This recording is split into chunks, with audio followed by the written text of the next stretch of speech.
5, 6.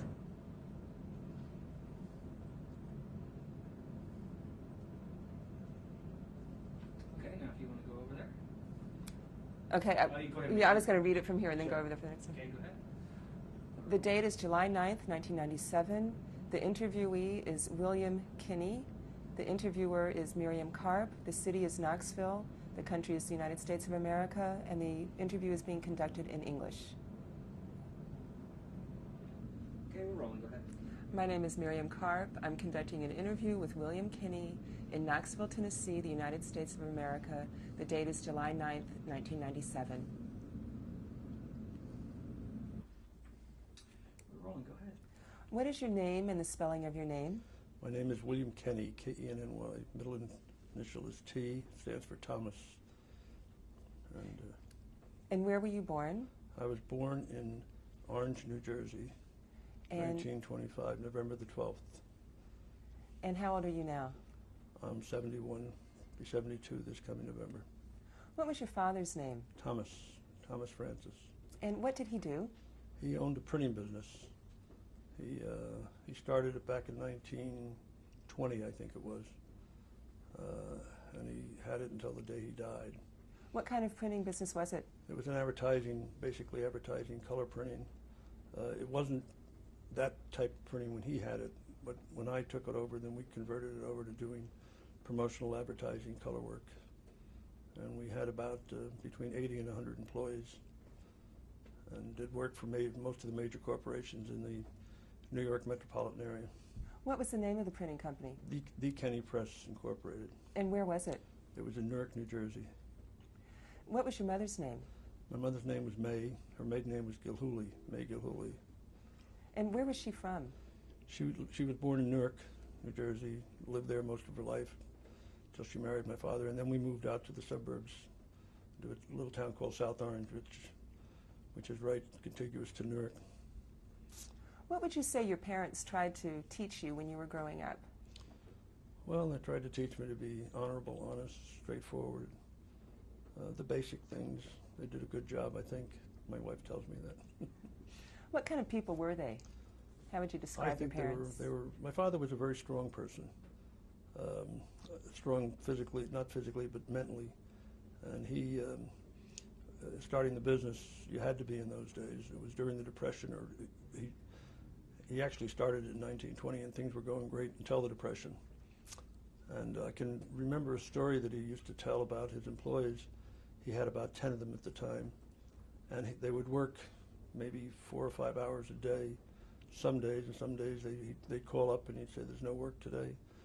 So they were all in the union at the time, and he said, if you fellas want to work with me directly instead of going through the union, he says, I'll guarantee you X number of dollars a week. It was $100, which was a lot of money in those days, and you'll come and work 40 hours a week for me, and even if there's no work, I'll pay you that money.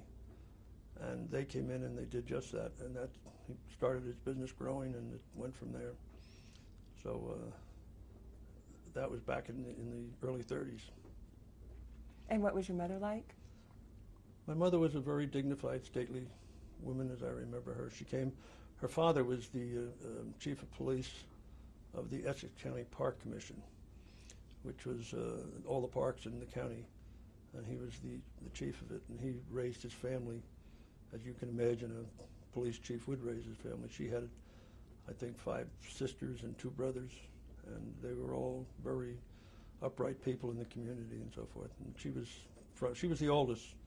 Her mother died when she was 13, and she raised all of her siblings and brought them up. She acted as a surrogate mother, really, to her sisters and brothers. And she was the oldest in the family, and she buried all of her sisters and brothers. She lived to be 90, I think it was close to 94 years of age. Did you have sisters and brothers? Did she have sisters? Did you? Did I? Yes. You know, I had a brother who died, and then I had another brother who's still alive. What is his name? His name, the one that's still living, is John Francis. And I have 2 sisters who are still living and one who died. What are their names? I have a twin sister, Mary, and another sister, Helen. They're both married. One's a widow. My twin sister has been a widow for, I guess, 19 years now. She lost her husband when he was 44 years of age from a heart attack. And she raised 7 children, put them all through college, and never remarried. And she lives in Spring Lake, New Jersey. And my other sister, Helen, had 4 children, and she also lives in Spring Lake, New Jersey. And Spring Lake used to be a summer home for the family. And then my sister, the widow, she bought the family house for my father and mother. And she's been there since probably 40 years now. Now, you said you had 2 other siblings. I don't think you mentioned their names. Thomas was my older brother. He was 4 years older than I am. And he died when he was 12 years old, 11 or 12, from mastoids, which is just unheard of today because you take a shot of penicillin and you don't have the problem. And then I had a younger sister who died 3 days after she was born from a lung disorder. She was premature. What was her name? Louise. What was your religious background? I was born and brought up as a Catholic, and still am. And what was the importance of religion in your household, in your family? Well, it became a centerpiece to the whole family. And every Saturday you went to confession, and every Sunday you went to Mass, and we were all in public school to start with, and we all went to what they call CCD now, and it was for religious studies. What does that stand for, CCD? Christian Confraternity Doctrine or something like that. That's the current term for it. We called it Sunday school, but Sunday school was on Monday. Sometimes it was Sunday. And that was once a week we did that. And we did that all the time we were in public school. And then when I went away to school, which I did later on, I went to a Catholic school. And then it was part of my curriculum on a day-by-day basis. How old were you when you went to the Catholic school? I was I just finished the 5th grade. I was going to the 6th, so how old would you be? 12 years old, something to that effect. And what was your attitude towards being a Catholic when you were growing up? I just kind of took it for granted. It was never something I thought of.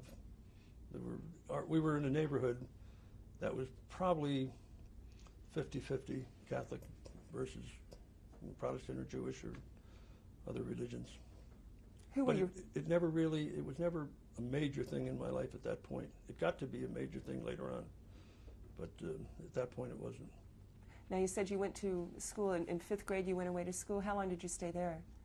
I went to that school until I got out of the 8th grade.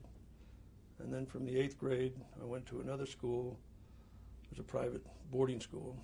And I was there 1 year, and then they closed the school because the headmaster supposedly was involved with the underground, the German underground. And they thought he was a spy. And this is what I heard at the time. And you have to remember I was still a young man. And then I went from there to LaSalle Military Academy out in Long Island, which was a military school. And I was there for 3 years.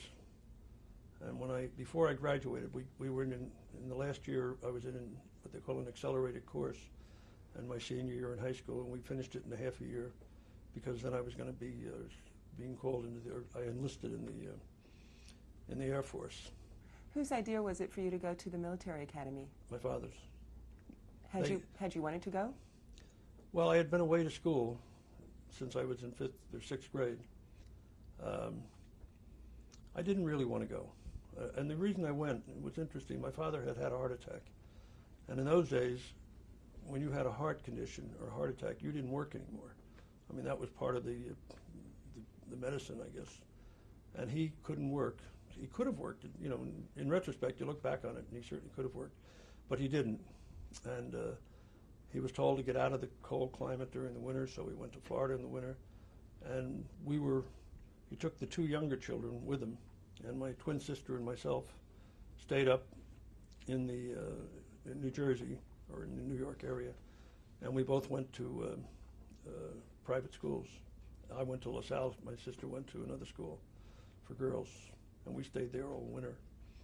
And that's how that all came about. And how did his heart attack affect your family? Dramatically. In what ways? He couldn't run the business anymore. So they had his brother-in-law, who was in the business but not a major part of the business, became titular head of the business, really. And he ran it sort of as a caretaker until I ended up coming into it after when I came home from the service and went to college. And then I left college and went into business. And so it just sort of sat nothing happened for 5 years.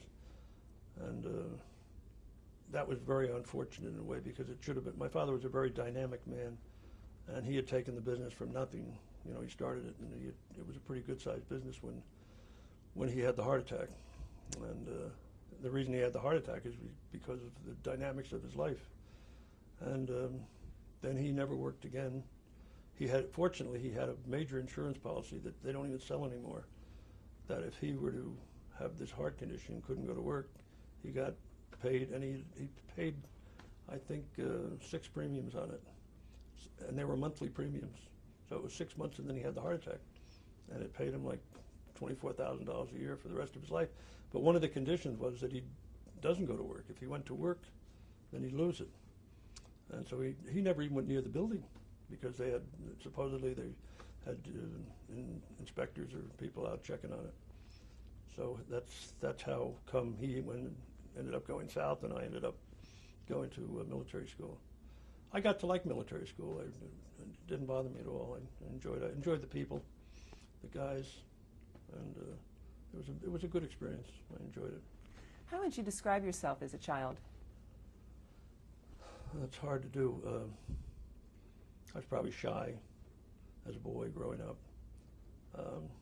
reticent, worked hard at studies but wasn't brilliant, but I always seemed to get by, and on an average basis. Never wanted to be the most brilliant kid in the class, and never tried to be. I thought I was a happy child.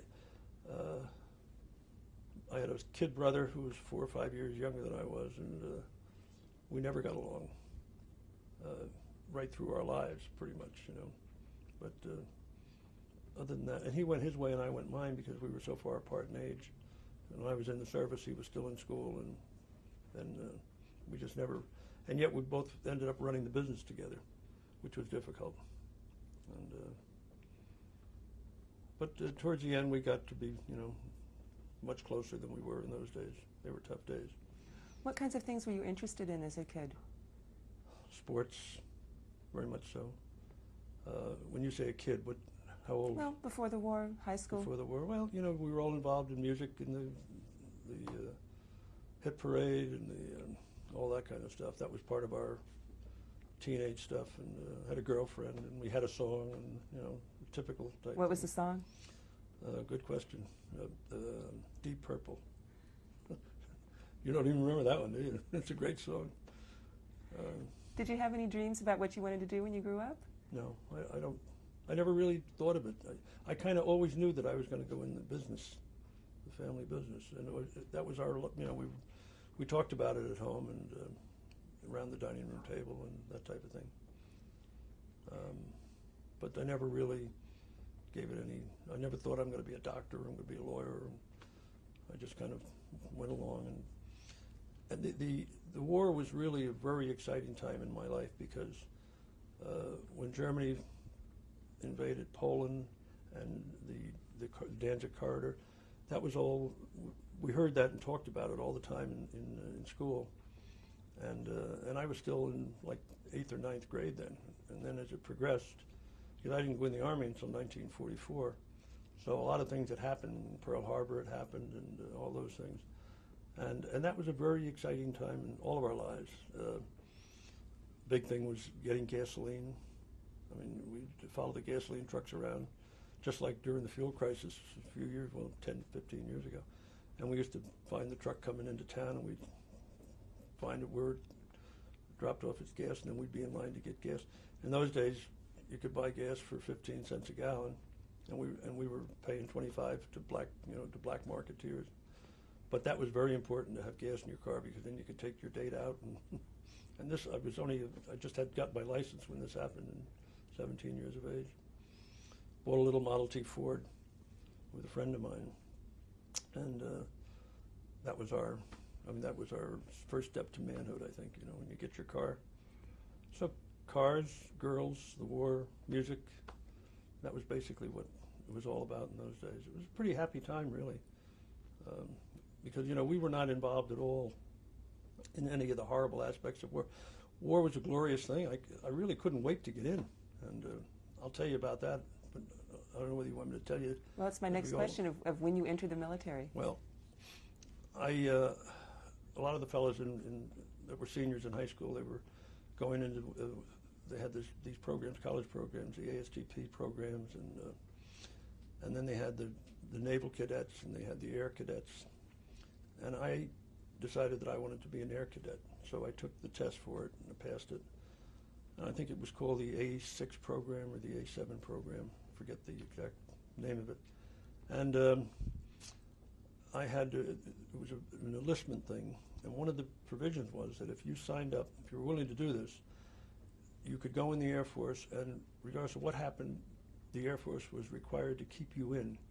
Because a lot of fellows that were drafted into the Air Force, they were then sent out of the Air Force and sent into other units. They couldn't do that with me because I had signed up, and that was one of the provisions.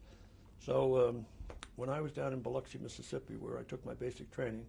And when was that in Biloxi? That was in '44. I went down there in April of '44. I went to, I think it was Camp Dix, and then we went from Camp Dix down to Biloxi. And I was in one of the cadet classes there. They had classes going through continuously. And we were tested, and I wanted to be, like every kid wanted to be a pilot, and I was told I'm not going to be a pilot, but I was going to be a gunner. And I said, how long did that take? And they said about 6 months. They were going to send me out to Kansas City. And I said, well, in 6 months, the war's going to be over, and I'll have missed the whole thing. And they said, well, that's the way it is. And I said, well, then I want to get out of here. So I had to then voluntarily, and I had to sign all kinds of papers. They didn't even have the papers because nobody voluntarily got out of the Air Force. That was sort of a nice place to be. And so I volunteered. I wanted to go into the paratroops because I thought they were still up in the air. I liked the idea of being up in the air because it was cleaner. You didn't have the mud. You didn't have all the bad parts of the infantry and so forth. So I decided I'd sign up for the paratroops, and I went out. They sent me out to Camp Gruber, Oklahoma, where they had an induction center, a recruiting center for the paratroops. And I went into this cabin, this barracks one day, and I said to the fellow next to me, I'm only here for one night because I'm going to leave you guys tomorrow and I'm going in the paratroops. And they said, oh, that's great, nice to meet you, and so forth and so on. So I went the next morning. I had an appointment. I went down, and they said, as I walked in the door, the guy looks up to me and he says, how tall are you? And I said, 6'3.5". He said, our limit is 6'2". And I said, well, then I'll have to go back in the Air Force. And they said, no, you won't. You're in the infantry now. I didn't realize, I should have realized it, that the paratroops was really not an Air Force component, it was an infantry component. And I was then in Camp Gruber, Oklahoma, in the 42nd Rainbow Division. The last place in the world I ever wanted to be was in the infantry. Because in military school, when I had been in military school, that's what we learned, the infantry part of the military. And I realized at that time that's not what I wanted to do. But here I was, and as fate would have it, I was then in G Company, and they said, you're going to be a machine gunner. We need machine gunners. That's the worst part of the infantry that you can be in because their life expectancy was the shortest. And there I was, a machine gunner in G Company of 242nd in the 42nd Rainbow Division. And I went through a crash program because the division was preparing at the time to get ready to go over to Europe. And I had never taken basic, but I was ahead of the game because having gone to the military school, I knew an awful lot of the basic stuff, and having gone to the Air Force basic, which is totally different than the infantry basic, I knew the fundamentals anyway. And I was able to catch on pretty quick, and after I got there in June, and in November we left for Europe, so I didn't have a long period of time. What was your rank when you left? I was a private, and I became a PFC, and I went over as a PFC when I went overseas, and then when I was over there I became a sergeant, and then I became a staff sergeant. What ship did you go out on? I was out on the Black. That was the name of the ship. It was a big cargo. It was one of these ships that they made specifically for taking troops back and forth. It was, I think we had about 1,500 people on board. And we went over from New York in a convoy with a number of other ships, and it took us 13 days to go from Brooklyn to Marseille. And we did this in the end of November into early December. We landed there in December, early December, and we were outside of Marseille. And originally, and this is the story that I've heard since, that our support elements, the artilleries and so forth, they were coming over a month later. And we were then going to join them and go into field training and maneuvers down in southern France. But what happened at that point was the Battle of the Bulge. And the Germans' offensive broke through, and they needed troops in a hurry. And we were sent up, and we were not a division at that point. We were a task force, and it was called Task Force Linden. And we went up without our own divisional artillery or support elements, and we were a task force supported by the corps artillery and so forth. And we should never have been sent into combat. I mean, we were just not ready for it. The communications were nil. We were all messed up, and the first couple of days proved that to be the case, because we lost a tremendous number of men in the first couple of days. And where was that you lost them in? well, we went into a town called Strasbourg, which is in Alsace on the Rhine, or actually not on the Rhine, it's on another little tributary to the Rhine. And then we went up, and we kind of wandered around for like 4 days. We were here one day, and then we'd get on trucks, and we'd go somewhere else, and everything seemed to be in chaos. It was, and first of all, I said, well, somebody has to know what's going on. But I really, looking back on it, I don't think even the officers or the higher up knew what was going on. They were shifting people here and there. And then all of a sudden we were sent to this town called Gamschein. And we attacked on January the 5th, if I remember correctly, from one little town across a canal and then into this town of Gamschein. We never got to the town. We were severely shelled on the way in by the Germans. And we got to the very edge of there was a woods. We ducked into the woods. That was a mistake, because the shells would hit the trees, and then the shrapnel would go down into the ground. And there was nowhere to hide. You couldn't get in a hole or anything, because all the shrapnel would come from above. And we were in there, and then we couldn't advance because the German tanks were all along there was a railroad there with an embankment, and the German tanks had come up along the embankment, and they were strafing and shooting everybody that was coming up, and they had us pinned down there. And as we were going, before we went into the woods, we were being severely shelled, and I had a very close friend by the name of Joe Patterson. Joe Patterson was probably 10 yards away from me to one side, and we were laying in the ground and trying to get as low as you could get. And then the sergeant said, okay, we're moving up again. So we all got up, and Joe didn't move. And I said, Joe, come on. And there wasn't a movement. So this fellow, D. Martin, who was my sergeant, he said, Kenny, get Patterson and get up here. So I went over and I rolled him over, and he was dead. There wasn't a mark on him, but obviously he was dead.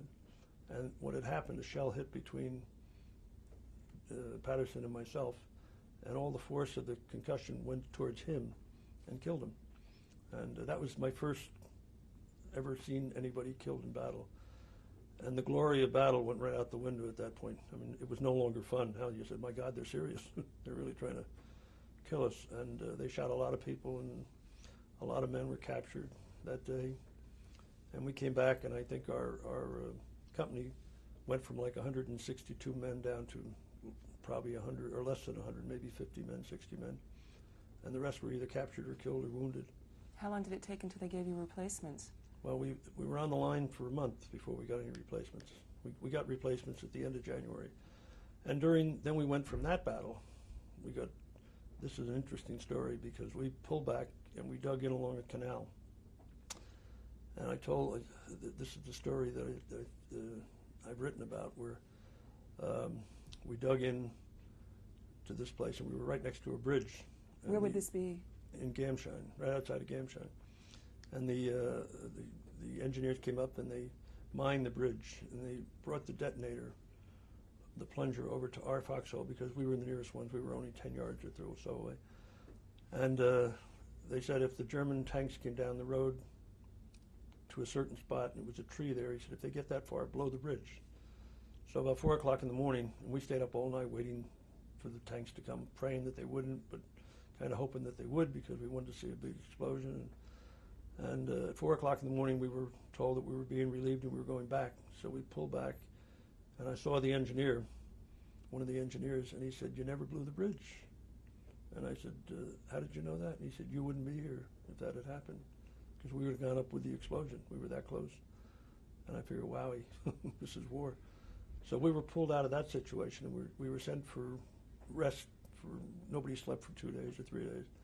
And we got into this next town, and all of a sudden, we weren't there 8 hours, and we were assembled, and we were told we were going into another town where the parts of our division were being pinned down, and we were going to try to break through and relieve them. What was the name of the first town? The first town was a town called Rittershofen, Rittershofen. And we were sent into a town called Hatten, Hatten. And that was about 0.6 of a kilometer, which is not far at all. Maybe it's a mile, and it's less than a mile is, or what is it? A kilometer is smaller than a mile. So 0.6 of a kilometer is probably about a half a mile at the most. And we were going along to go into this town when all of a sudden 2 German tanks and a half-track came wheeling around from the north side of the town, and they started strafing us. We were on the road, and we immediately went to the ditches along the side of the road, and the half-track and the tanks continued to come, and they were shooting us. We were hiding behind anything we could. I was behind a tree that, I was much smaller then, and I could fit more of me behind the tree than I could today. And all of a sudden, I figured this is it. I mean, I was shooting at this thing, and the bullets were pinging off it. They just couldn't get through. And I said to myself, this is the way I'm going to end my life. When all of a sudden I looked up and I see an American TD, which is a tank destroyer. It's like a big tank with a gun. It's not a tank, but it's a tank destroyer, and they're specifically made to kill tanks or to shoot them. I saw him come to the edge of town, and I could watch his barrel go across, transverse across. And it seemed like forever. I said, my God, why doesn't he go faster? Because they kept shooting at us. And all of a sudden, whoom, and he hit the half-track with the first shot, and bodies were flying up. And the 2 tanks, when that happened, they immediately turned around and took off. And then he hit it again. The TD hit the half-track again. And by that time, the Germans were, the ones that were there were gone. I mean, they were dead. And we dashed into town. And we weren't in town more than 15 minutes when this same TD was hit by artillery, German artillery. And the fellas in the TD were black soldiers. And it was a black unit. The blacks in those days were not integrated with white units, but they did have their separate units. And these fellas saved my life. And they were killed right in front, and we couldn't do a thing about it because the TD was hit by artillery. And they were trying to get out, and the ammunition within their TD was exploding, and they were being thrown out of on fire, and we couldn't do a thing about it. It seemed, really tragic and traumatic. We were in that town for a couple of days, and while you were in that town, what kind of contact did you have with civilians? The civilians were in the cellar with us. We were. We did a lot of fighting out of cellars, believe me, because the artillery duels between the American artillery and the German artillery was just fierce, and they were just demolishing houses all around. But the cellars were, at least you were safer in the cellar than you were. So as a machine gunner, we would have to take our machine gun. We had it on the first floor, and we were covering a certain area, and we would take turns on the machine gun, and then when you weren't on the gun, you would go down the basement, and you're supposed to sleep or something, but nobody could sleep. And had another terrible experience up there. Shall I tell you that one? I think we're going to stop the tape now and make a tape change. Okay. Voice like that. This is a spelling correction on the slate. The interviewee's name is William Kinney with an E. Great, okay. You set that on the table. Okay. Thanks.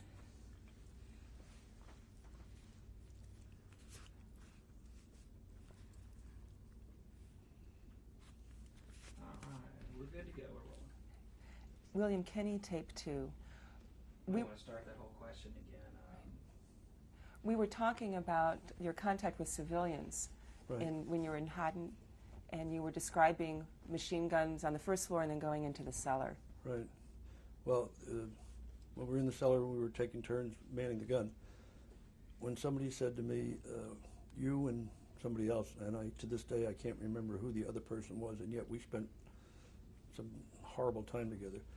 They said, we want you to go up and take a telephone with you and go up 3 or 4 buildings up. That was a long ways in those days, to where you could observe what was going on in the square of the town. And we'll relieve you in 8 hours. So we went up, and we were up there for the 8 hours, and we were observing the town, and we could see the Germans massing in with tanks and so forth in the center of town. And we control one end of the town, and they control the other.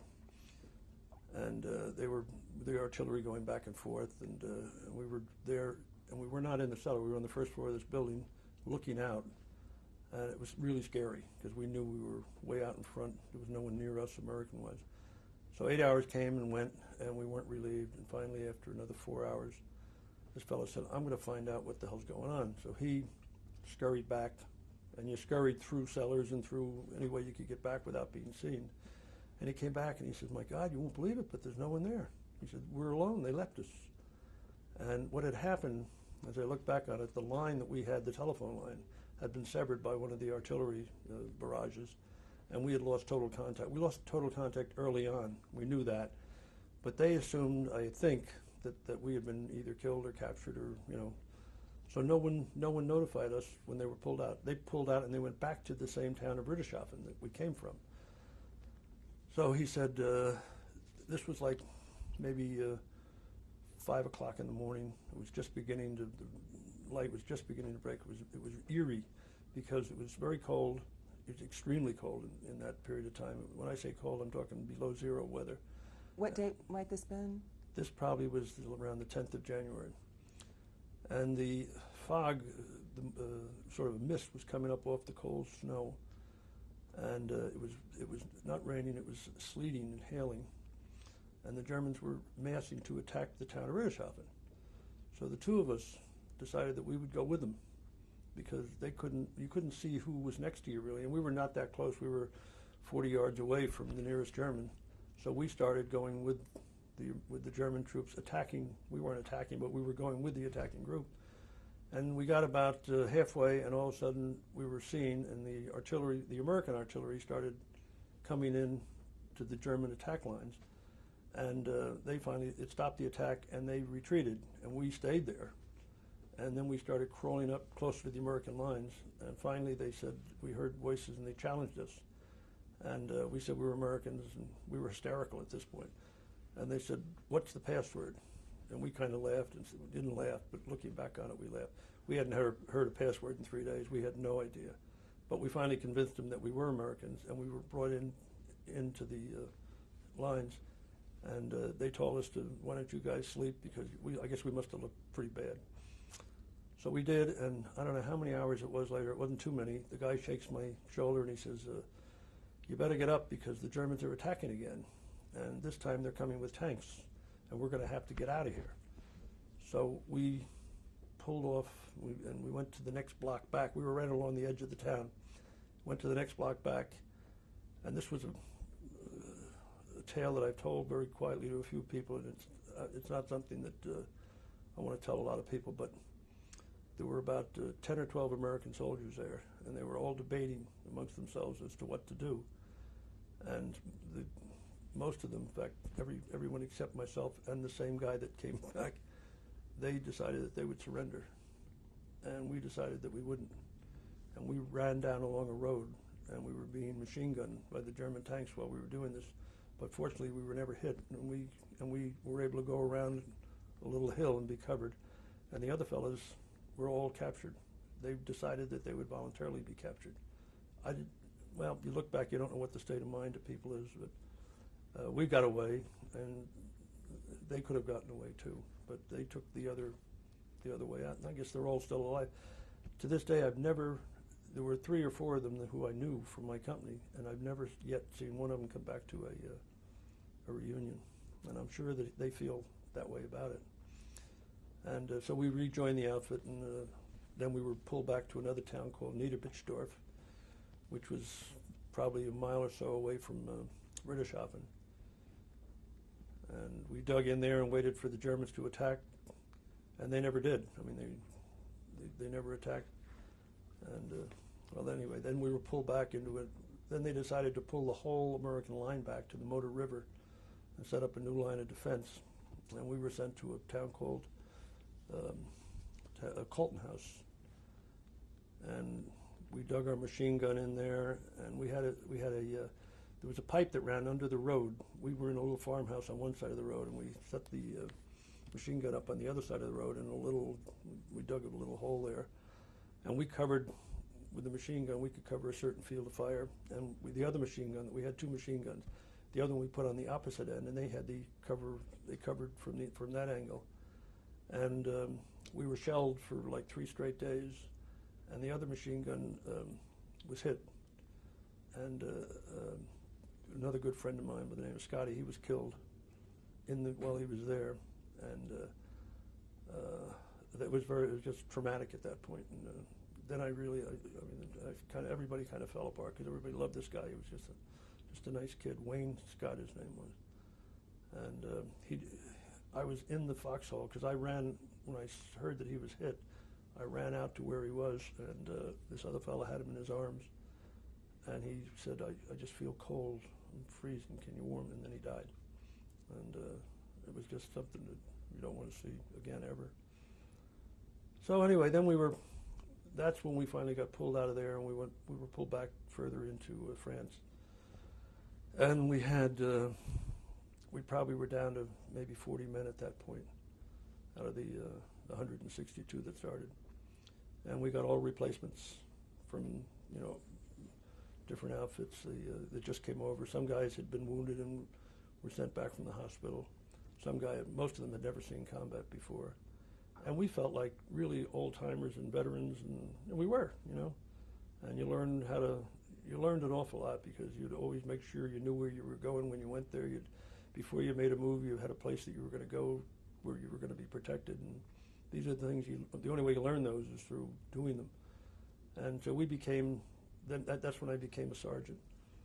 And then the fellow who was the staff sergeant, who was the fellow immediately above me, was a very close friend of mine by the name of Tom O'Neill. And he got hit in Nuremberg, because we then went, and on the 15th of March, we started our attack through the Siegfried Line, and we crossed the Rhine River on April 1st.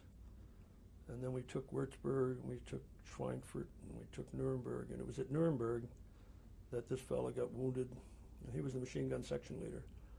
And he got wounded through the spine, and he was paralyzed, and he still is to this day. He's partially paralyzed.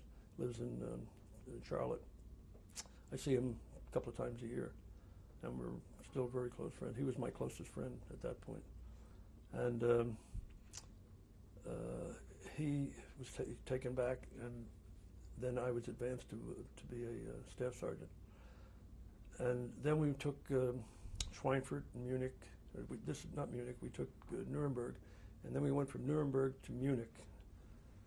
And that was sort of hell-bent for election. The Germans were defeated.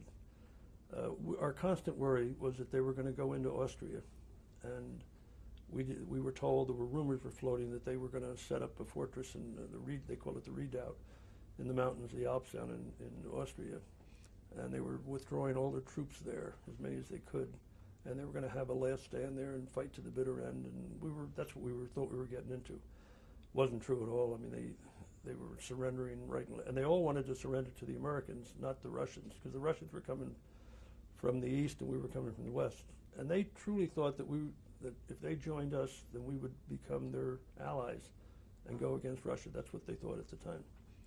And we were capturing people right and left, but people were still being killed because they had these fanatics, 14-year-old kids. They'd be in a barn and all of a sudden they'd come out and start shooting you, and you didn't expect this. At that point you kind of let your guard down, and guys were getting shot right to the end.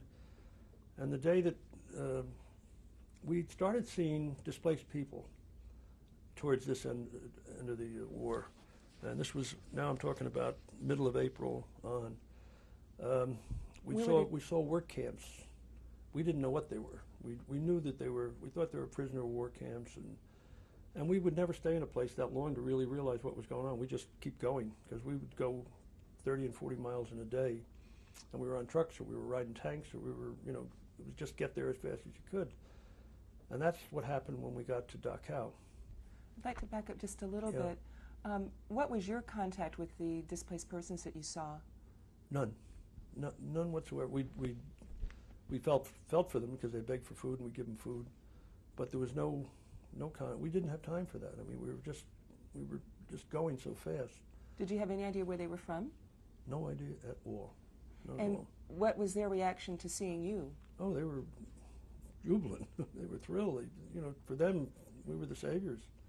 And it's funny how what happened. And at first, they would beg for food, and that didn't last too long, because then they would go for cigarettes, and cigarettes became the monetary basis for their lives, really, because everything, cigarettes could be traded for anything and everything, and they could get food if they had cigarettes, and but that happened, and the only reason I knew that happened because it happened in Dachau. When we first got to Dachau, we didn't know it was Dachau. We had no idea we had never even thought of a concentration camp. Where were you when you first went to Dachau? From where? We were coming down from Nuremberg. Nuremberg is north of Munich, and our goal that day was to take an airfield outside of Munich. That was our objective that day.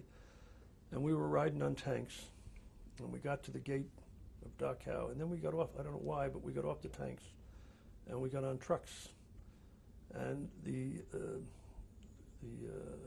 inmates, or whatever you call them, the prisoners, they were outside the gates.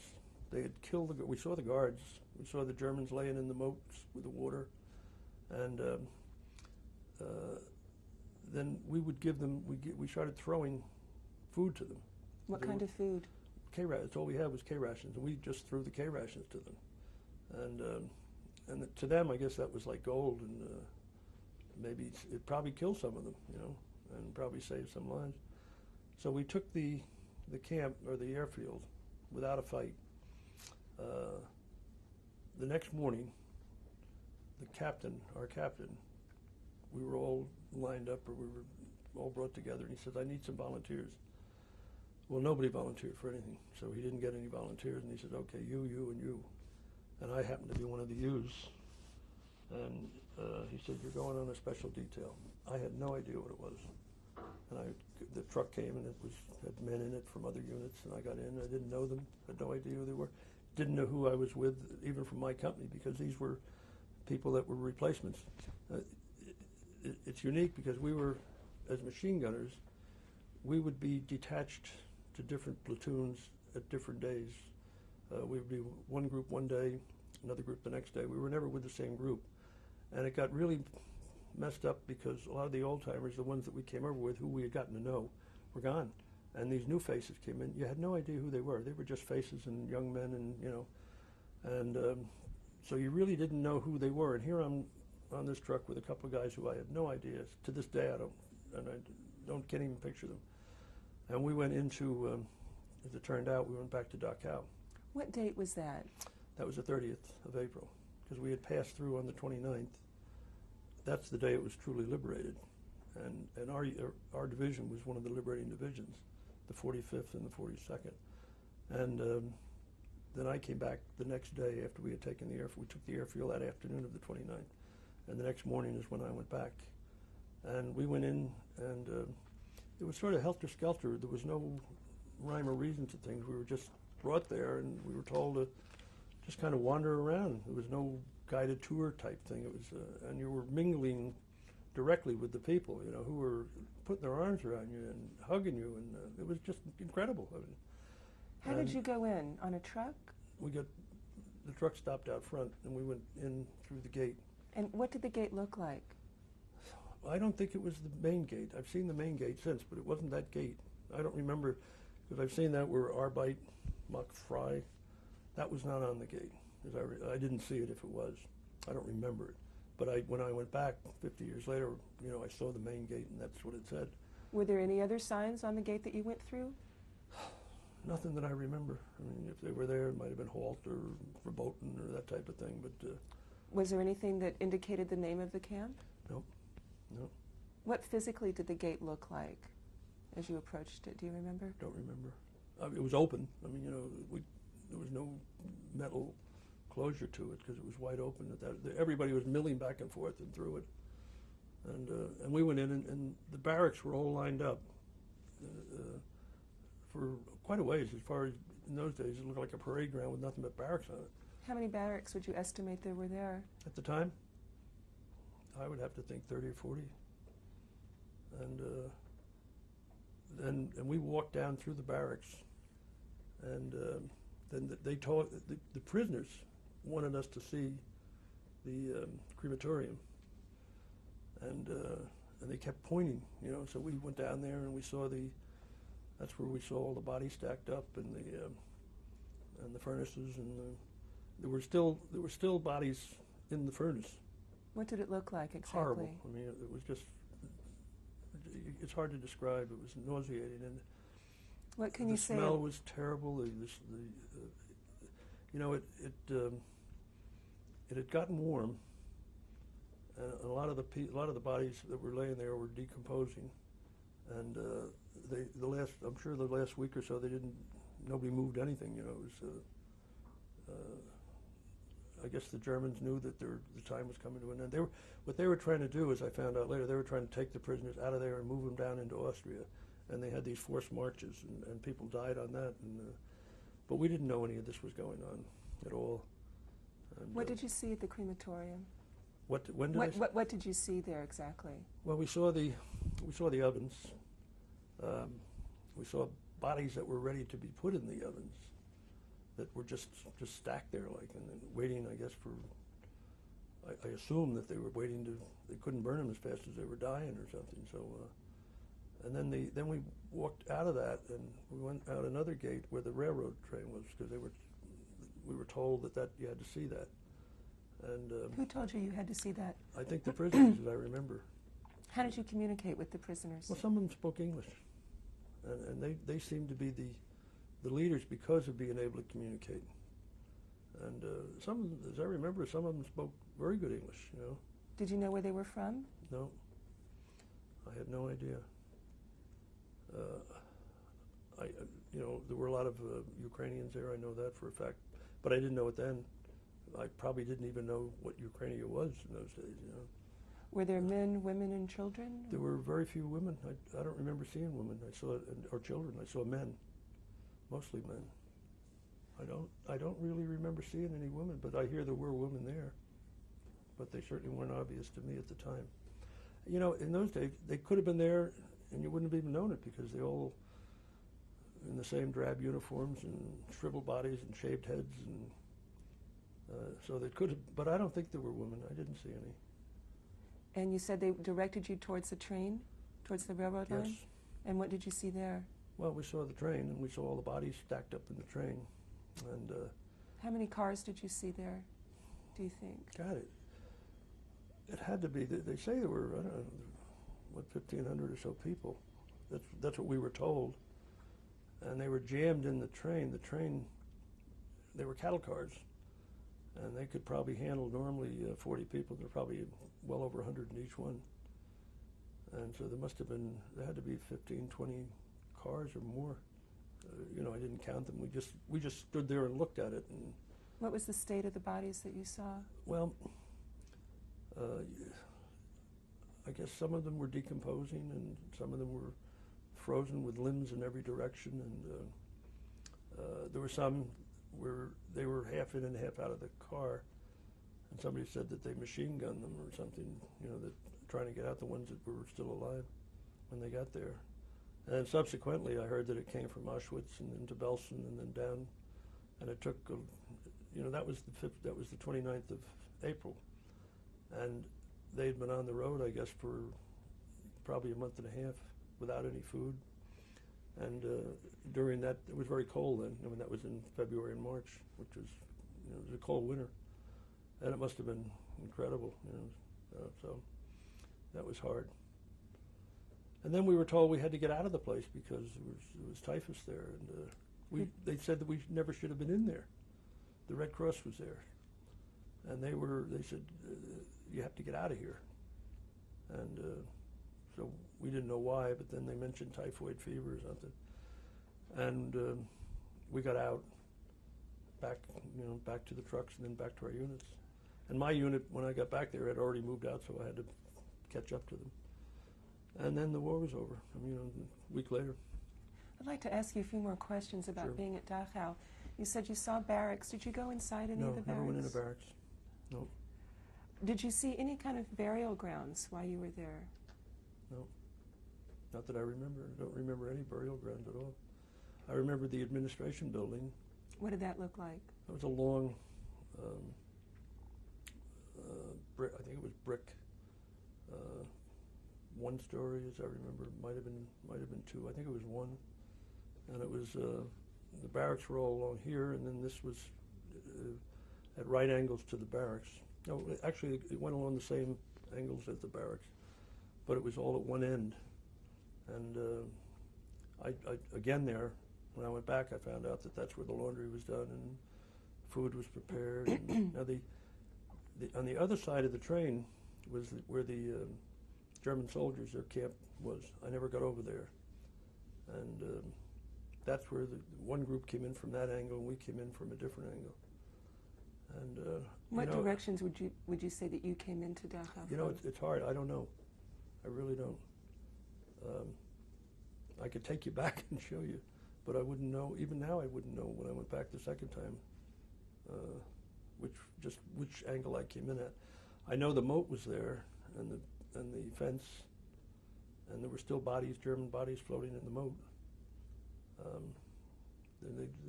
They didn't move them out right away. And I saw the towers. And what did you find out about the towers? Well, they were still intact. I mean, they had been manned, I guess, right to the end, because there were still there were bodies hanging out of them, German bodies. So they must have been shot right there in the towers. And all that happened the day before, on the 29th. And I guess there was some fighting right when they took over. Now, when you were there the day before, briefly, before you were supposed to shell the airfield, Right. How long were you there? We weren't there. We just passed by. We didn't even stop. And they were begging. They were all out begging for whatever we could give them. And we were throwing K rations out at them. And at that point, we didn't know it was a concentration camp. We didn't even know what a concentration camp was. See, the mindset was such that the basic soldier, I don't think really knew. I didn't know anybody that knew. Now, whether the higher ups knew, I don't know. They must have. What did they tell you about it before they sent you on the 30th? Nothing. Absolutely nothing. Just a special detail. And subsequent to this, and this was only a few years ago, I talked to the captain, who was the fellow named Campbell. And at first he didn't remember, and then he said, "Yeah, I do remember." He said, "I sent a couple of guys." He didn't have any idea that I was one of the guys. And I talked to somebody today with Jenna from your group, and the D. Eberhardt, I don't know whether you know D. Eberhardt, he said there was a fellow by the name of Mark, somebody who was a general or a colonel, who sent that directive out to all the troops, or to the different commanders, that they should send 2 or 3 people from each organization to do this. So, I guess that came down, as I've read about, from Eisenhower seeing some camp up north before that, and he thought everybody should see this as a witness. And so I kind of tucked this away in the back of my mind after the war was over. Never talked about it. I don't remember ever mentioning it to my children or to my wife until the 50th anniversary. And before that, this fella in our town, a fellow named Dick Tisch, who was with the 42nd, and he was organizing a group to speak at Drew University at the Holocaust Center. And he said, "Bill," he says, "were you near there?" And I said, "Yeah, I was there." And he says, oh my God. He said, that's great. He said, would you be good enough to, would you talk? And I said, gee, I will, but I don't know what to say. And he said, well, think about it. And then I started thinking about it. And everything came back that had been tucked away in my mind for all those years. And I spoke, and then I went back over there. And then that's when it really hit me. It was traumatic. As I say, I've been doing this now for the last 3 years, and I've been talking to high school children, and I feel that it's my mission to do this and to keep it alive and to keep telling people, because it's incredible what people forget or don't want to know. And I'll tell you a funny story that happened to me. Can I do this? Tell you a story? Because it pertains to this. I was talking to a high school group, and it was on December the 6th. And I said, this is a very important day in the lives of our country. And it was a very important day for me many years ago, because that was like the day that we landed in Marseille.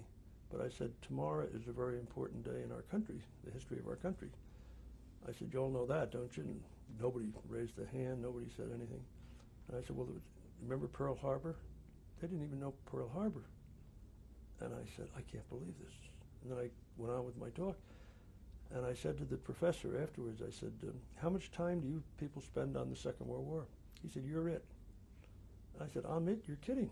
I said, the biggest thing that happened in my mind anyway.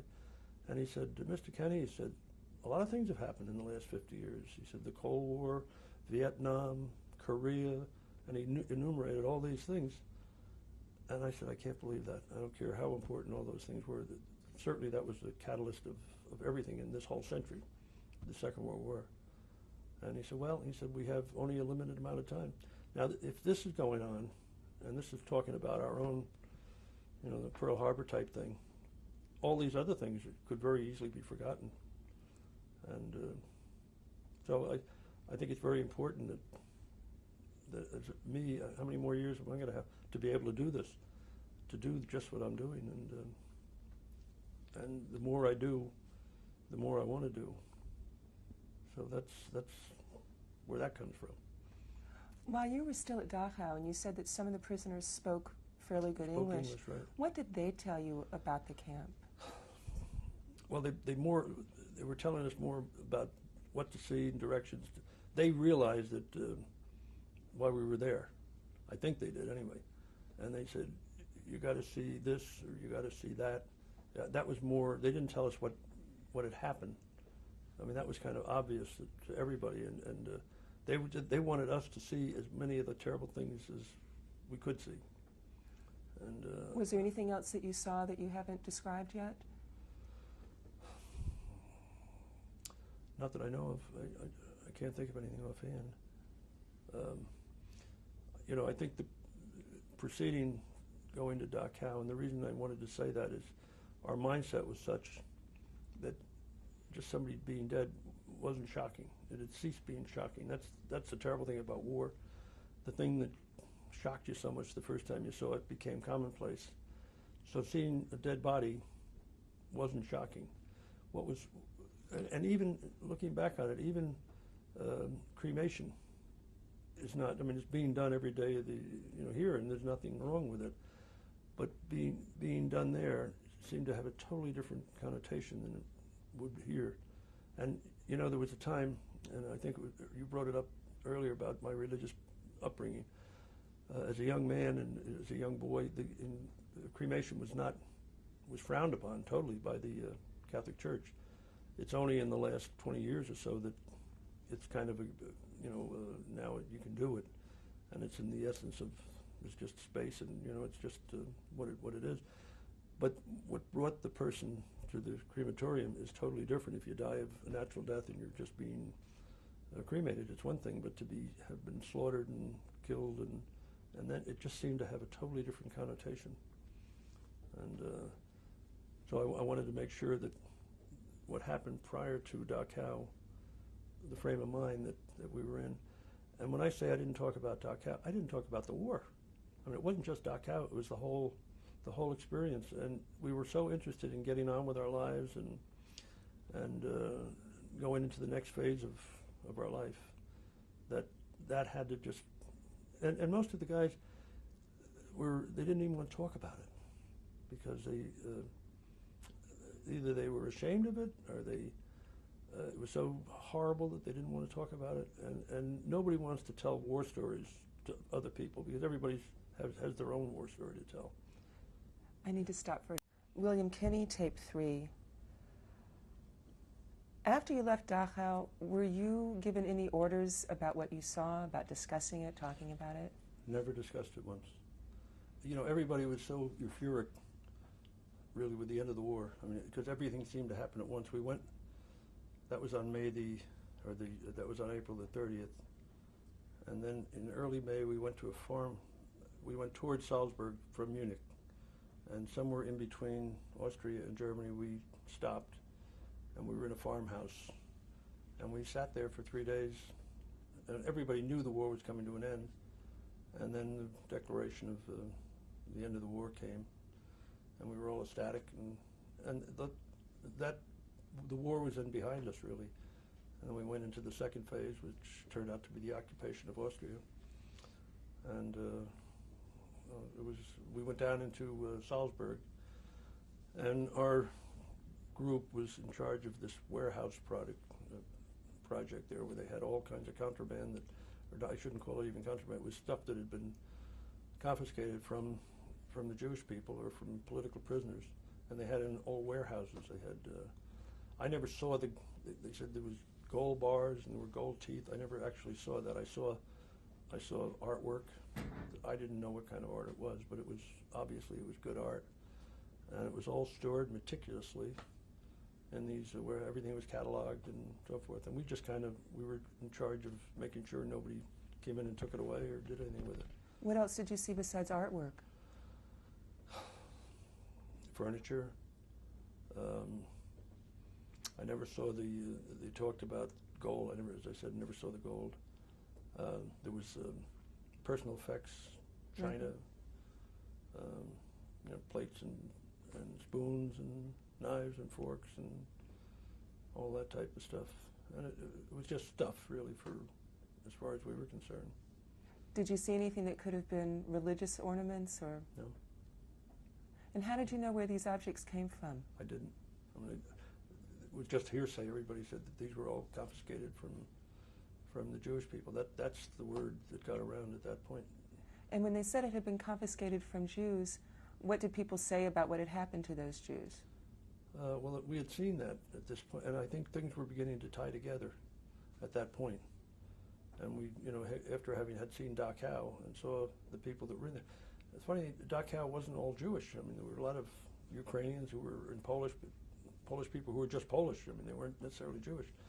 But the connotation then was definitely towards the Jewish people more than anything else in the concentration camps. And that word seemed to spread very rapidly throughout all the troops about what was going on. We didn't know the names of the camps. Auschwitz that wasn't a name that we knew, or Belsen. The only name we knew was Dachau, and that was only because we had been there. But the word was fast spread all over that this is what was going on, and also the SS troops. There was one thing that happened. They captured this one fella who was, this goes on a couple of months later, who was in hiding, and had still been in hiding after the war was over for a couple of months, and they finally flushed him out. And the word was that he was SS. He had the SS thing on his arm, and that somebody said he threw babies up and caught them on the bayonets. And these were the horror stories that were going around at the time. And some of the guys wanted to kill him right there. And then some of the other fellows said that would be just as bad as they were if you did that, You can't just do those kind of things. What was his name? I have no idea. No idea. Before you had heard these rumors when you were in Salzburg, did you know anything about what was going on with the Jews in Europe at the time? No. None at all. Were there Jewish soldiers in your company and your battalion? There were Jewish, yeah, there were, yeah. Jack Baker, Isidore Baker, he's a good friend of mine, he was there. And the mail clerk was Jewish fellow, I forget his name, and they were probably very representative of the population as a whole. Were you aware of any anti-Semitism in the Army? Not in the least. Not in the least. No. And how long did you stay in Salzburg? I think we got there early on after when the war was over, so it had to be probably the middle of May. And I know we were still there when they dropped the atom bomb, which was August the 15th or 17th, whenever that was. And it was shortly, because we were then going to go into training to prepare, the division was going to continue on and go over to Japan for the invasion of Japan. But we hadn't started that at that point. What was going on, a lot of fellows were given leaves. I went to Lyon. I had my choice of going to Paris or Lyon. I don't know why I took Lyon. And I was there for 2 weeks. And that's what was going on during that period of time. You were sent out. Some fellows went to Paris. Some guys went to Switzerland. I ended up going to Switzerland later on. It wasn't then. And on a leave. Some guys went back to London. But there was a lot of that was going on then. And finally, when that was all settled out, and then we were going to go into training. And so it was sort of that in-between time. And then after the bomb was dropped and the war in Japan was over, they didn't know what to do with us. I mean, it was just make work type stuff. And what kinds of things? Gee, really nothing constructive. I mean, we didn't have to train to fight a war anymore because that was over. So there was a lot of marching and walking and really just keep you busy type stuff. And then they started a university, and it was in a town called Zalemsey. And fellows, I didn't do it, but a lot of the fellows did volunteer to go that, and they got credits towards their college education. But this was after Salzburg, must have been August, the end of August. We were sent out on to a border between the American zone. Austria was divided up. In fact, all of Germany was divided up into French zone, English zone, and American zone. And we were in the American zone, obviously, and we were sent as border guards between the English zone and the American zone on a road called the Großglocknerstrasse, which was a road that went over into the British zone in a town called Heiligenblut. And we were there for that whole winter. We got snowed in October, and we were there all winter, never got relieved, and they used to bring us food on these half tracks that would come up because the roads were all snow covered. And it was really, we had a ball. It was a great time. And then when that was over, we were all brought off that duty, and then everybody kind of, the division, the 42nd Rainbow Division, was dissolved at that point. And we were all put in different units. And then I stayed in one unit and for a while, and then I did what was probably a stupid thing at the time, but I signed up for another year of duty on a voluntary basis. And why did you do that? Because I had a girlfriend in Austria. I hope this isn't going to be on TV. No, it's all right. But anyway, then I ended up going home. And when did you go home? I went home probably in February of '47. And then I was committed to stay until I think the next January. But because I was able to go to college, I was accepted to go to college. And that was one of the reasons you could get out early. And I went to Seton Hall University and did get out early. So I didn't have to serve the full term. But the cruel part of it was I got married then, shortly in '49. And who did you marry?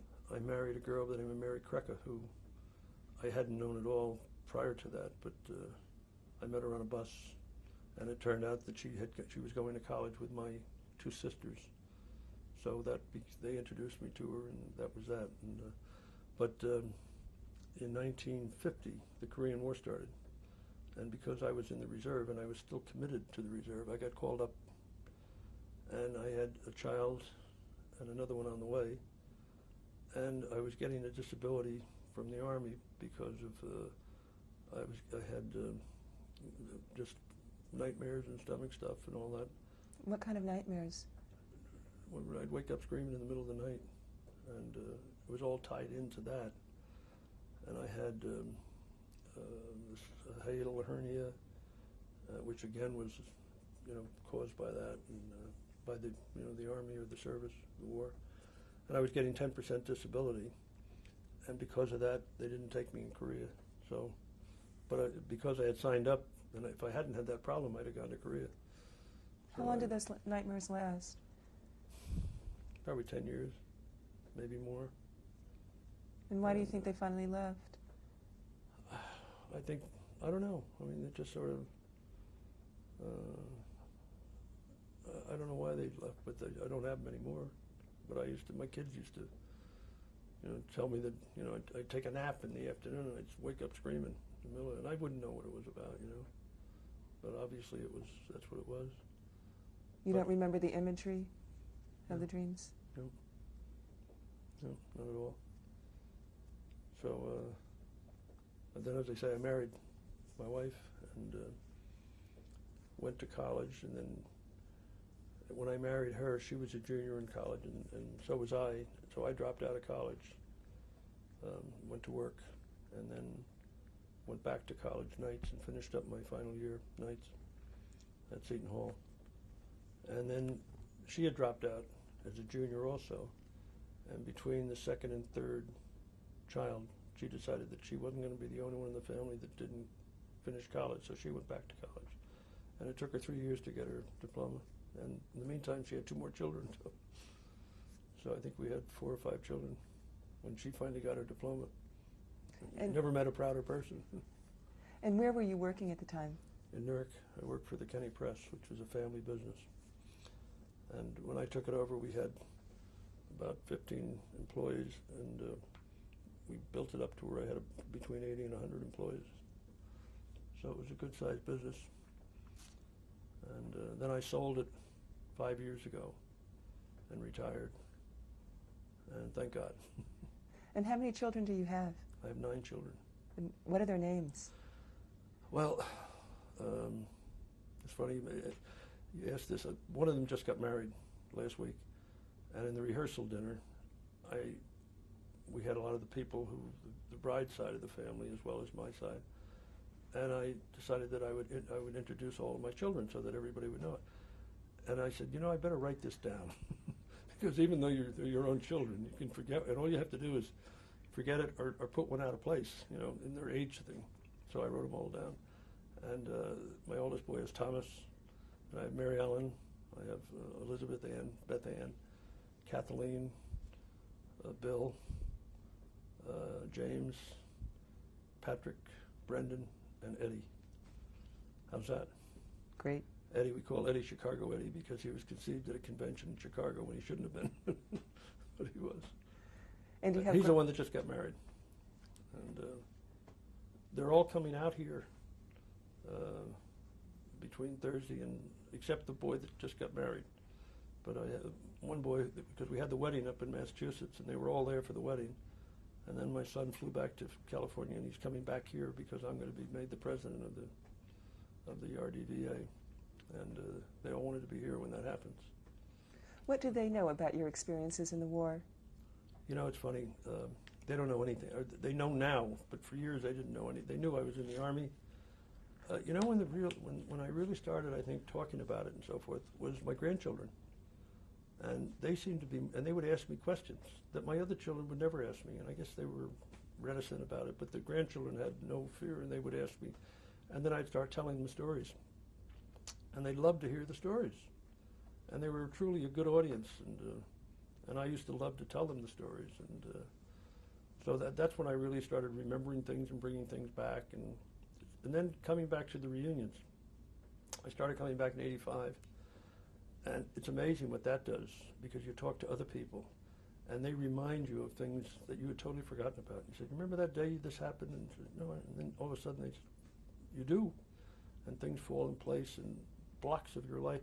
Last night we were talking, this is just amongst some fellas, and I said, I never remembered changing clothes.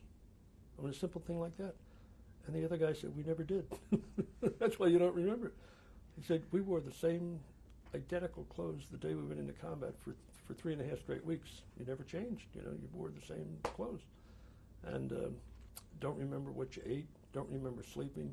I mean, these are very fundamental, basic things, and yet you just don't, you can't put it together.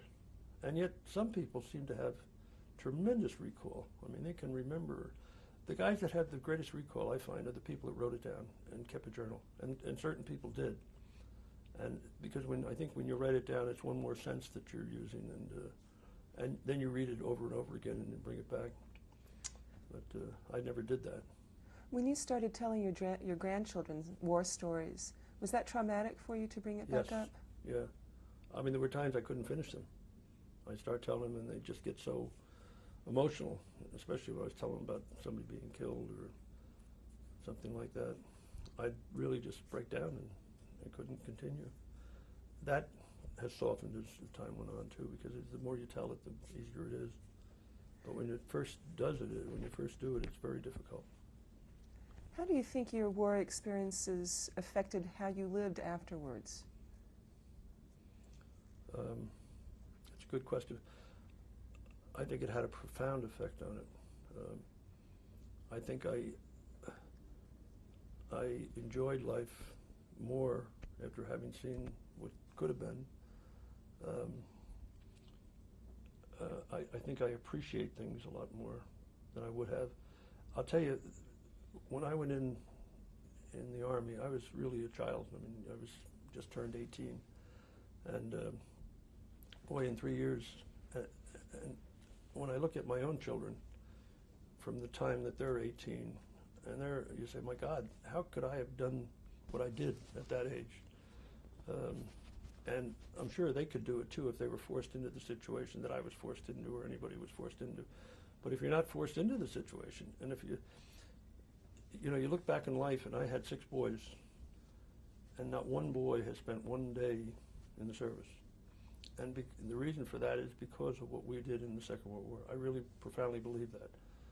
And so I don't think it's bad that they didn't serve. But bringing up a child, especially boys, and probably girls, but more so with boys, the time between a boy turns 16 and the time he's 21, an awful lot of things happen in his life. And he either rebels against his family, he rebels against authority. We did it, and we rebelled against the Army. And the Army you couldn't rebel against the Army. So you took out all your anger, not at your mother and father, or not at your school, or not at your different things you were about. You took it out on and everybody bitched about the Army. And it became a great punching bag. And it got all this frustration and animosity out of your system. So I think in that case, it was really a wonderful thing. I'm very much in favor of if they took everybody and put them into something for a couple of years before they went on to college. I learned more.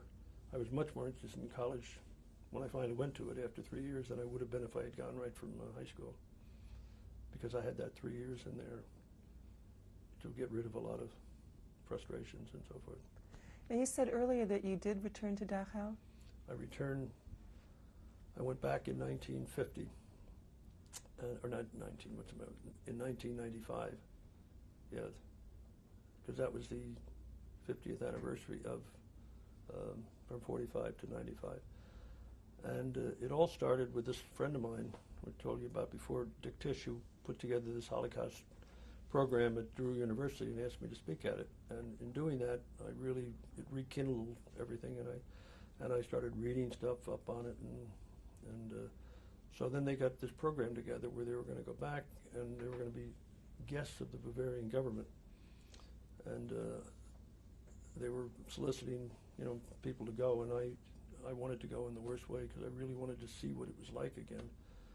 And so I went over it, and it was the greatest experience. I mean, we were there about 7 days, and they laid out the red carpet for us.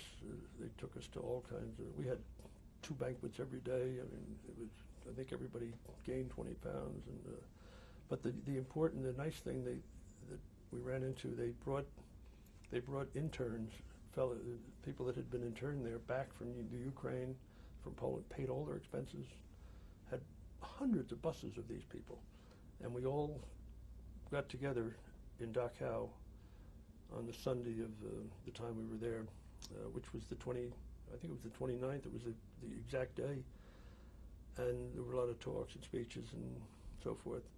And then the co-mingling, the intermingling with these people, it was incredible, absolutely incredible. And they were the crying and the hugging and it was just tremendous. And it went both ways. I mean, it wasn't just them. We were all taken and we were all carried away with it. This one fellow, I talked to him, and I say talk to him, it was sign language because he was from the Ukraine, and he got that across to me.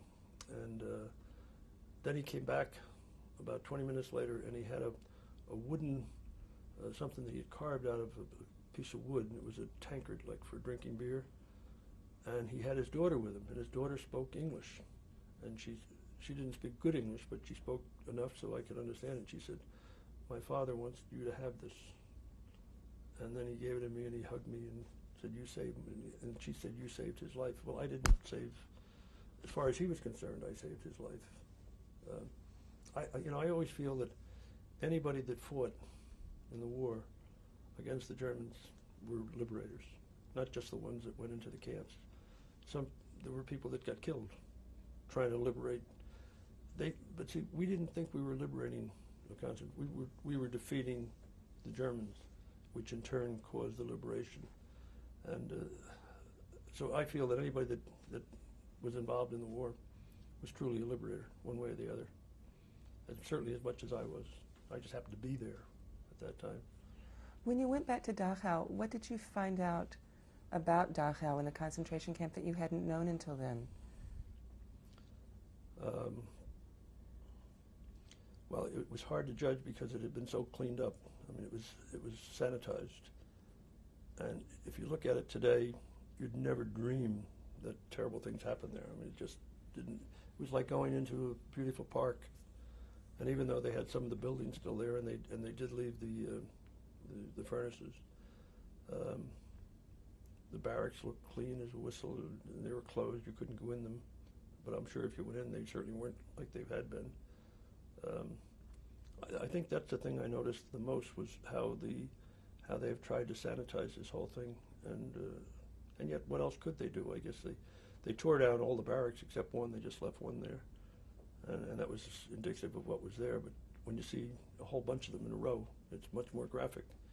And they had big pictures of bodies, in certain areas, and a picture says one thing, but the bodies say something totally different. I'm sure everything that happened that they did, the governor from the Bavarian, that area was there, and the mayor from Munich was right with us, and they went over and they went out of their way to be nice, and they wanted this to be the end of this, and let's get on with the world. And Siemens Corporation threw a luncheon for us, and they had a speaker there, and he said that they were the unwilling allies of the Nazis. Hell, they weren't the unwilling. They made all the munitions and did everything else, all the instrumentation. But that's not something they're proud of, so they don't go around telling everybody they did that. Now they're the unwilling allies, So there was a lot of that, and there was a lot of that. They were so nice to you, you couldn't get mad at them. On the other hand, you knew that there was a reason for what was going on. And yet, it was a great week, and it was a great week to see this whole thing again. And the highlight of it was going back to Dachau. And we walked out, and I wrote this article, and there's a sign, and it was a banner, and they had all these banners, and it was in German, and it said, "When democracy sleeps, tyranny takes over," to that effect. And it's so true. And they were really telling the world this could happen again if you're not vigilant. So, but the feelings of going back, they were really funny feelings, very emotional, and the total adoration of these people who were the interns towards us, who we had never seen before, and it was just a wonderful feeling. What is your personal attitude towards Germans? Bill, just be careful about hitting the mic there. Okay. I mean, your hands are great. Yeah. If you want to ask the question again. What is your personal attitude towards Germans? Today?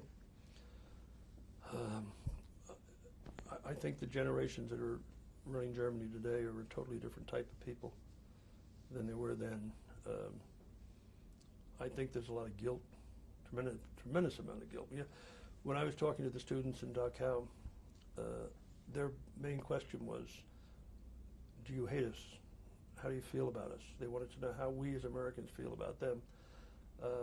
They never heard it from their parents. Their parents would have been like my older children, so it was really their grandparents that would have been talking to them, and their grandparents never told them a thing, because you don't go bragging about a war you lost. And of course, a lot of them had been killed, so they weren't around to do that. And the parents had never heard it, and they didn't, talk to their children. So they were very interested in how we felt, and they wanted to. One guy said, do you think we should change the name of Dachau to another? Because he said, when we go anywhere, we never tell anybody we're from Dachau. We say we're from Munich. Munich is right next to Dachau. And that proves that they have a tremendous guilt feeling about it. I don't have anything truly against the Germans as a people. I never thought that we would be so close to the Germans again after that, but it's incredible what can happen. One day they're your enemy, and the next day you're in bed with them. It's a crazy thing. But I don't have any personal animosity towards them. Go ahead. Is there anything that you'd like to add to the testimony? No, I think I've said more to you than I've said to a lot of people. Well, I'd like to thank you very much. You're more than welcome. I appreciate having the opportunity to do it. And as I said, this is for me, it's a wonderful thing because it gives me the ability to do what I think I was put on this earth to do. That's how I feel. All right? Excellent. Okay. I'm going to shoot some pictures. Okay, go ahead, Bill. All right, this is my wife, Mary Krecker Kenny. We were married in 1949. Hold on, let me kill the mirror here. Start again, or? Yeah. Okay, go ahead. All right, this is my wife, Mary Krecker Kenny. We were married in 1949. She's the mother of my 9 children, the joy of my life, and has been a great partner. And she's gone through so many nightmares that I went through early on, and she can probably describe them to you better than I can because I don't remember them, but she remembers them well. Mary? Well, I came into this Holocaust through the back door, really, through marriage. And I do remember when Bill came back from the war. We were married a few years later. I didn't know him during the war. And I do remember the nightmares and the indigestion. But we were both so young, and I don't know that I knew it was connected to the war, but I didn't know how severely it was connected.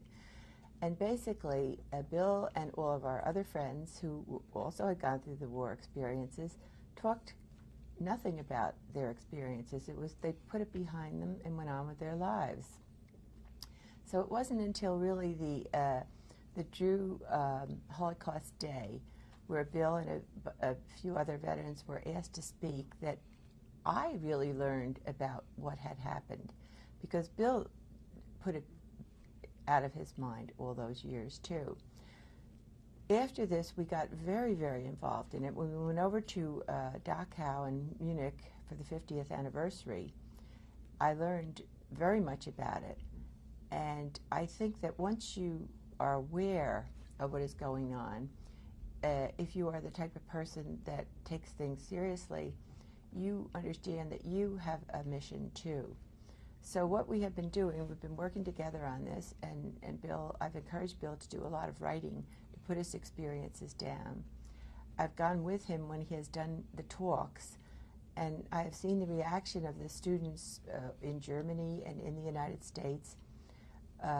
We both work with the Holocaust Center very closely, and I've become very much acquainted with many Jewish friends now, and we're exchanging viewpoints on a lot of things. It's broadened my perspectives, and I think that it's probably broadened theirs too. For instance, I had a grandchild in a Catholic school in 8th grade, And her teacher, one of her teachers, happened to have a friend who was a Holocaust survivor. So she did an in-depth, month-long study that was much more sophisticated than the average 8th grade would do. And I invited my friend Jackie, who is a teacher at Drew University, a doctor who teaches English there. She's the founder of the Holocaust Center.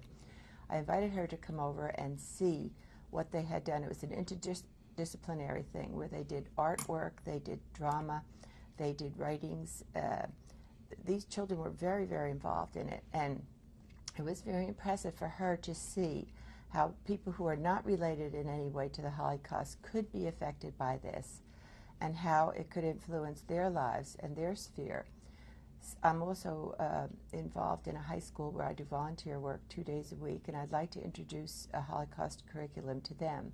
Not just telling about the Holocaust, but an in-depth thing where they could develop themselves as persons. And I find that the important thing about knowing what went on here is to look for signs so that it will not happen again. I feel that's the most important lesson that we can take from the Holocaust. Also, I have to say that I have met at least 3 survivors who are heroes in my book. They have transcended their experiences. They are 3 men who have gone on to appreciate every day of their lives and to give joy to the world in spite of the experience that they had. Tape 4, William Kenny. Great. Okay. Just a few more seconds here. Okay, go ahead and tell us about there's 3 men that you consider. I have met 3 men who are survivors of the Holocaust, who are heroes to me and a source of great inspiration to me because they have transcended the terrible experiences that they had to live through, and they have gone on to appreciate life and how important it is to live life to its fullest every day. I can't tell you how much meaning these men have given to my life. That's good. Well, I mean, you know... Very important. You know, while we're talking, can I... No, not yet. Yeah, anything else you'd like to say, Bill? Do you see anything more? All right. Okay, great. Uh, So we're going to do the photos now? Right. Yeah. Okay. Know how you got them. oh, I'm going to, yeah. Right, okay. And as close to the date, I guess, as Yeah, possible. if You you probably know, know you that might it's not- April or May. Right, it's gotta be. It's It's going to gotta have to be be after April Late April or, 29th. yeah. Yes, yeah. Okay, we're rolling. Go ahead, Bill. All right. These pictures came into my possession just a few short weeks ago. I was I'm sorry, let me start that again. Get my exposure a little better there. Okay, go ahead. All right, these pictures came into my possession just a few short weeks ago. A friend of mine who knew I was going to speak up at Deerfield Academy said, you know, Bill, I think I have some pictures that you might be interested in. He said, I was recruiting some fellows who had never been involved in anything with the RDVA, the Rainbow Division Veterans Association, and I contacted this one fellow, and he said he'd love to join. He'd never been contacted, didn't even know there was such an organization, and he had some pictures that might be of interest. So he gave this fellow, Harold Melnick, a series of pictures that he had taken with a Brownie camera during the liberation of Dachau. Now, whether it was April the 29th or the next day, I'm not sure which, but it certainly was during that period of time. And he gave these pictures to Harold, and then within a month, he died.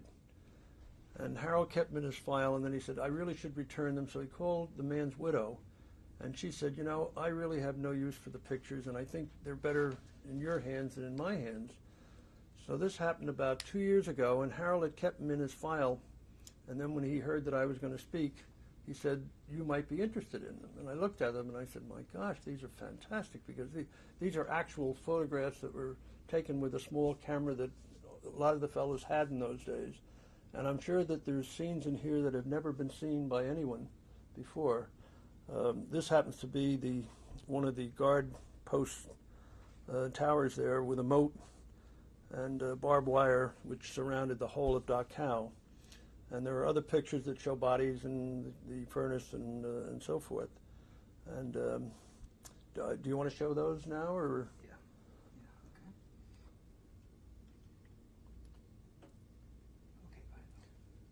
Okay. Okay, go ahead. This is one of a series of pictures that came into my... I'm sorry, let's start that again. Let's just put this paper off to the side. All right. Okay, hold on. Okay, go ahead. This is one of a series of pictures that came into my possession a few months ago. A friend of mine had actively pursued an individual who had been a veteran of the Rainbow Division to join the Veterans Association. He had never joined it at all, and when he did join, he said, he said, I have some pictures that I took at Dachau around the end of April, the beginning of May in 1945. You might be interested in them. And he showed them to my friend, and my friend was flabbergasted by them because they were authentic and they were actual, and they were taken by a small camera. And shortly thereafter, the gentleman who had given him these pictures died, and my friend kept him, Harold Melnick, kept him in his files for, I think, 2 years. And then when he heard I was going to speak, he said, you might be interested in these pictures. And he gave them to me, and this is one of them. And it shows a series of bodies. And I think it's part of the train. There was a train outside of Dachau with hundreds and thousands of bodies in it. And I think this was one of those pictures. And there's other pictures like this, and they're authentic, and you can tell that this is probably the first time they've ever been shown other than through him to his family and what have you. I think that's the story with that picture. Thank you. Okay, go ahead, Bill. This picture came into my possession from a friend of mine, Harold Melnick, who got it in turn from another veteran of the 42nd Division who took these pictures in late April, early May of 1945 at the prison camp of Dachau. This happens to be a train that was one of many cars that came down from Auschwitz and Belsen, and in fact, all of the people in it were dead. And these are the bodies. They had been on the train for, I understand, somewhere near 45 days during cold, harsh weather and no food.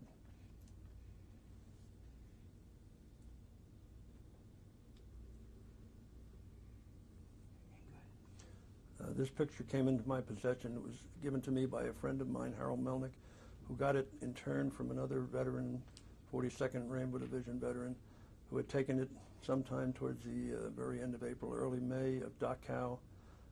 It's a series of bodies, as you can see, and where it is, I'm not sure. Very good. Okay, go ahead. This is a picture that was given to me by Harold Melnick, who got it from a veteran of the 42nd Rainbow Division. It was taken in Dachau in late April, early May of 1945. It's a picture of the train that was in the siding next to the camp that had thousands of bodies in it, in all forms and fashions.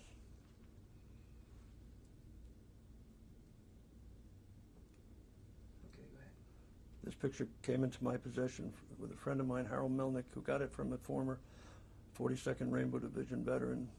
The fellow took them in Dachau, latter part of April, early May of 1945. It shows bodies in a train car on a siding next to the camp at Dachau.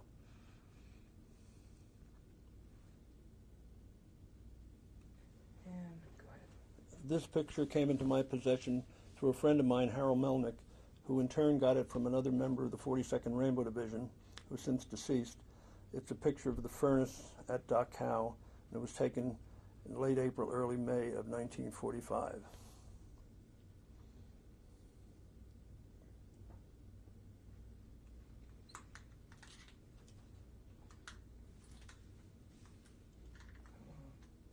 Okay, go ahead, Bill. All right, this picture came into my possession from Harold Melnick, a former Rainbow troop, who got it in turn from another Rainbow man from the 42nd Rainbow Division. It was taken at the end of April, early May at Dachau, and it's obvious.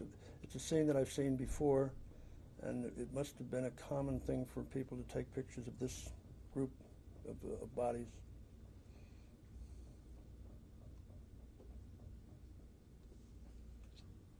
Okay, Bill, go ahead. This is a picture of William Kenny in 1946. I had been in the Rainbow Division. The Rainbow Division had been deactivated, and I was transferred into the next division. I think it was the 29th, but I'm not sure. And the hash marks on the arm, each one signifies 6 months overseas, and there were 4 of them, so it was 2 years that I had been over there. And I think I was like 21 years of age at the time. It just, I show this when I speak to get, so the children that I speak to have some reference as to what I was like at that time. It's a little different than I am today. That's it.